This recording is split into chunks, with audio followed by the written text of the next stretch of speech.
दोस्तों, free start course के 5वें दिन के वीडियो में आपका स्वागत है, जहां हम लोग बात करने वाले हैं कि ग्राहक की सोच को कैसे समझा जाए। जब तक हम लोग कस्टमर के डिमांड को नहीं समझेंगे, उनकी सोच को नहीं समझेंगे, तब तक हम लोग बिजनेस कुछ बेहतर नहीं कर पाएंगे। भले ही बिजनेस स्टार्ट कर दे, लेकिन उसको बढ़ा नहीं पाएंगे। अगर कस्टमर हमसे जो डिमांड कर रहा है हम उसको फुलफिल नहीं कर पा रहे हैं, कस्टमर जो हमसे बोल रहा है हम उसको समझ नहीं पा रहे हैं, कस्टमर जो इशारे कर रहा है वो हम देख नहीं पा रहे हैं, तो हम लोग अपने बिजनेस को दोबारा आगे नहीं बढ़ा पाएंगे। क्योंकि कस्टमर एक बार आपके अप्रोच करने से, आपके बोलने से, आपके दबाव डालने से, आपके प्रोडक्ट को चटकीला दिखाने से, सस्ता देने से हो सकता है कस्टमर आपसे ले ले, लेकिन दोबारा दोबारा जब तक कस्टमर आपके पास वापस नहीं आएगा घूम करके, तब तक आपका बिजनेस सफल होना असंभव है। क्योंकि दोस्तों, हम लोग कितना कस्टमर बनाएंगे?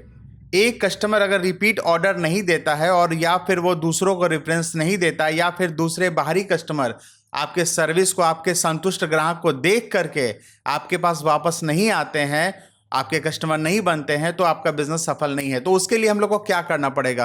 तो चलिए दोस्तों, आज हम लोग देखते हैं कि हम लोग कस्टमर की सोच को कैसे समझे। सबसे पहले ये देखना है कि आखिर कस्टमर चाहता क्या है। तो दोस्तों, ग्राहक की सोच में ये 5 बातें सबसे अहम होती हैं जो मैं आपको बताने वाला हूं। सबसे पहला है, सस्ता और अच्छा सामान चाहिए उन्हें। किसी भी कस्टमर को सस्ता, वो नहीं चाहते हैं कि ज्यादा पैसे वो खर्च करें, तो उन्हें सस्ता और अच्छा सामान चाहिए जो कि वो पैसे का महत्व वाला हो। वो जो भी पैसा देते हैं उसकी वैल्यू हो। अब वो वैल्यू वो समझे तभी होगा। आप समझ रहे हैं कि भाई मैं जो मार्केट में 100 रुपए में मिल रहा है मैं उसे 90 में दे रहा हूं, तो वो वैल्यू नहीं, वो कस्टमर को लगना चाहिए। कस्टमर को अगर वैल्यू लगेगी तो 100 का माल 110 में खरीद लेगा। अगर उसको उसमें क्वालिटी समझ में आ रही है, उसको उसमें चीजें समझ में आ रही है जो उसको चाहिए, तो वो 100 का माल 110 में खरीद लेगा। दूसरा है, समय की बचत चाहिए। उसे टाइम देना पसंद नहीं है। काउंटर बहुत सारे हैं, बहुत सारे लोग सर्विस दे रहे हैं, बहुत सारे लोग प्रोडक्ट बेच रहे हैं, उसे समय नहीं देना है। उसने सामान मांगा, अगर निश्चित समय पे सामान मिल गया, सर्विस मिल गई, तो आपके साथ टिका रहेगा। अगर वो लेट हुआ और आपसे ज़्यादा जल्दी दूसरे दे रहे हैं, ये बात ध्यान दीजिएगा, आपसे ज़्यादा जल्दी दूसरे अगर दे रहे हैं सेम प्रोडक्ट, तो आपके पास वो कस्टमर टिकेंगे नहीं। तीसरा है, भरोसेमंद चीज़ चाहिए। जो भी प्रोडक्ट दे रहे हैं वो काम का होना चाहिए। जो आप कमिटमेंट कर रहे हैं उसमें वो क्वालिटी होनी चाहिए। ग्राहक को विश्वास होना चाहिए कि जो आप बोल रहे हैं कि ये पेन आप ले जाइए, बहुत अच्छा है, बिना रुके चलेगा, कभी भी इसका इंक जाम नहीं होगा, आप स्मूथ काम करेंगे, इसका ग्रिप अच्छा है, तो ये अच्छा होना चाहिए।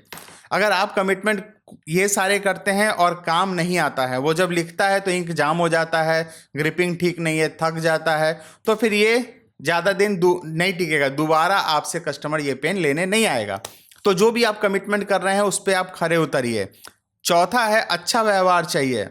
ऐसा नहीं कि आपने खूब अच्छा सर्विस दिया, बहुत अच्छा प्रोडक्ट दिया, लेकिन आपका बिहेव सही नहीं है। आप देखते हैं एप्पल का जो फ़ोन भी बेचने के लिए लोग होते हैं, वो कितने पोलाइट होते हैं, कितने जेंटल होते हैं। वो एक एक कस्टमर की भावना को समझते हैं, उन्हें वो जेंटली स्माइली करके हार्ट से वो डील करते हैं हर कस्टमर को। ऐसा नहीं कि आपने बहुत अच्छा प्रोडक्ट बना दिया, वेरी गुड प्रोडक्ट, मेरा तो बहुत सस्ता है, मेरा तो प्रोडक्ट बहुत अच्छा है, इसे मैं बेचूंगा तो बिकेगा। कस्टमर को इसकी डिमांड है, ज़रूरत है। अगर सर्विस व्यवहार आपका ठीक नहीं है, आप अच्छी तरीके से बात नहीं करते हैं, मुस्कुरा करके जवाब नहीं देते हैं, अगर कस्टमर कोई कंप्लेन कर रहा है तो उसकी बातों को सुनते नहीं है, तो फिर कस्टमर आपके साथ नहीं टिकेगा।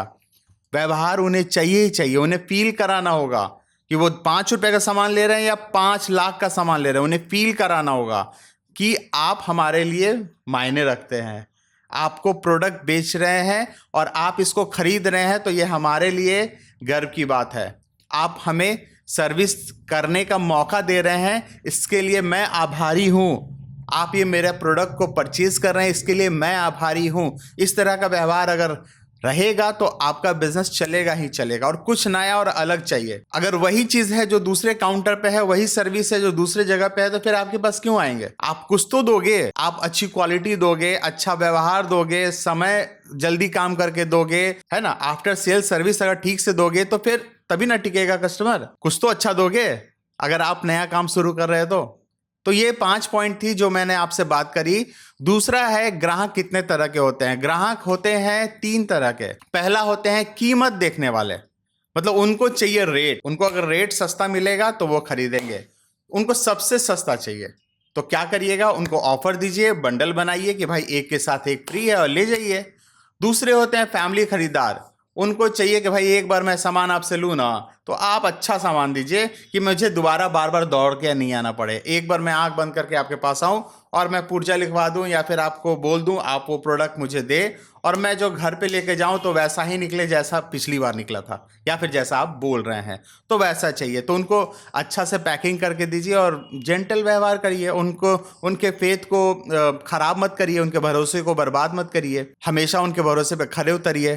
ट्रेंड को फॉलो करने वाला, मान लीजिए आपकी कपड़े की दुकान है या फिर और भी कोई मोबाइल वगैरह की शॉप है, तो आपको ट्रेंड फॉलो करना चाहिए कि कपड़े में कौन सा ब्रांड अभी चल रहा है, कौन सा डिज़ाइन अभी चल रहा है। ऐसा नहीं कि पुराना डाले हुए हैं और कस्टमर जब आए तो उसको लगेगा ये तो पिछली बार देख के गए थे वैसा ही है, ये तो मेरा फ्रेंड खरीदे हुए है, ये तो वैसे है, इसको तो मैंने कई जगह देख लिया है तो ये थोड़ा सा डल लग रहा है, नया कुछ फैशन का नहीं है। तो उनको चाहिए ट्रेंड फॉलो करने वाला बहुत सारी चीज़ों में। देखिए कि क्या अपडेट हो रहा है। मान लीजिए कि आप मोमोज का दुकान खोले, एग्जाम्पल, वही घिसा पिटा आप स्टीम मोमो दे रहे हैं, फ्राई करके दे रहे हैं, कुछ यूनिक अगर दूसरे जगह पे आया है, मोमो को इस तरह से भी बनाया जा रहा है, तो आपको भी वो सर्विस देनी चाहिए। या फिर कस्टमर डिमांड कर रहे हैं, कस्टमर बोल रहे हैं कि भाई मुझे इस तरह से दो, तो उस तरह से देने की कोशिश करिए। कस्टमर जो डिमांड करे उसे समझने की कोशिश करिए, कस्टमर जो इशारा करे आंखों से उसे समझने की कोशिश करिए और उसको अपने बिजनेस में लागू करिए। ग्राहक की भाषा को समझिए, मैं यही कह रहा था, कस्टमर की इशारों को समझिए, यानी ग्राहक के भाषा को समझिए। क्या ये मेरे काम की चीज है, कस्टमर बोल रहा है, दूसरे से सस्ती है क्या, जो बगल वाले सस्ता दे रहे हैं उससे सस्ता है क्या, तो उसको कन्विंस करिए कि हाँ सस्ता है। अगर सस्ता नहीं है तो कैसे अच्छा, ये बताइए, इस पर भरोसा किया जा सकता है, मतलब ये जो प्रोडक्ट दे रहे हैं ये अच्छा है, चलेगा।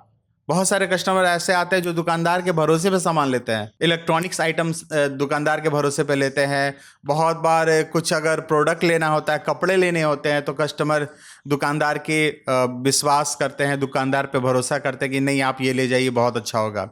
शूज़ पे भरोसा करते हैं कस्टमर, भरोसा करते हैं बढ़िया डिस्प्ले बोर्ड पे कि आपने बहुत अच्छा सजा के रखा है, बहुत अच्छा सर्विस दे रहे हो, तो प्रोडक्ट भी अच्छा होगा। कस्टमर सोचते हैं कि ये प्रोडक्ट अगर मैं ले जा रहा हूं तो क्या मुझे इससे फायदा होगा, वो सोचते हैं, वो बिल्कुल सोचते हैं, और अगर उन्हें फायदा होता है तो वो दोबारा आपके पास आते हैं और आकर के फिर से आपको सर्विस देने का मौका देते हैं। तो दोस्तों, आप जो भी प्रोडक्ट बनाना चाहते हैं, सर्विस देना चाहते हैं, तो उससे रिलेटेड कस्टमर से बात करिए।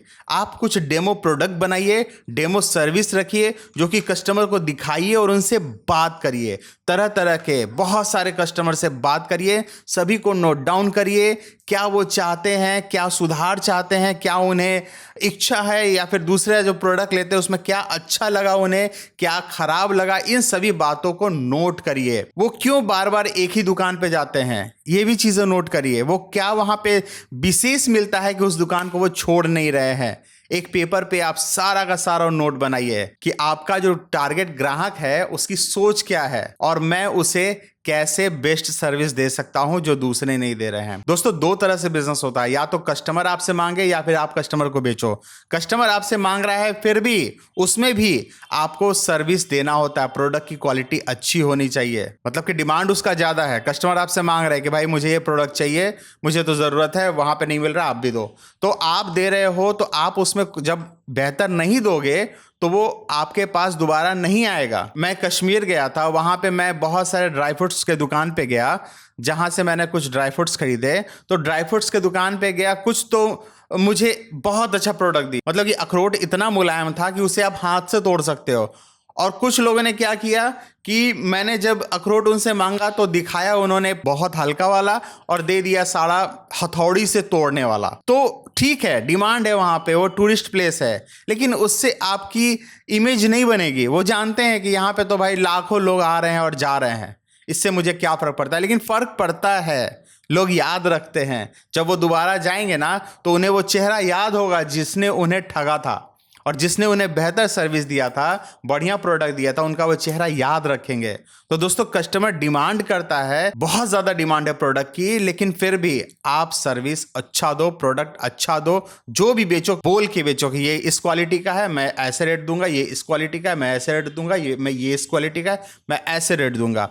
तो भरोसा अगर आपने अपने कस्टमर का जीत लिया तो फिर कस्टमर आपका है, नहीं तो फिर वापस चला जाएगा और आप भी अपना बिजनेस का बोरिया बिस्तरा समेट के पीछे चले जाओगे। तो सबसे पहले कस्टमर को समझो, जो भी प्रोडक्ट आप बेचना चाहते हो उससे रिलेटेड जितने सारे कस्टमर है सबको देखो, समझो, फिर उसके बाद नोट बनाओ, फिर अगले दिन के कोर्स की वीडियो को देखो और 30 दिन का ये कोर्स पूरा करो। आप बहुत अच्छे बिजनेसमैन बनने की राह पर एक कदम आगे बढ़ जाओगे। मिलता हूं अगली वीडियो में, तब तक के लिए जय बिजनेस, जय भारत, नमस्कार।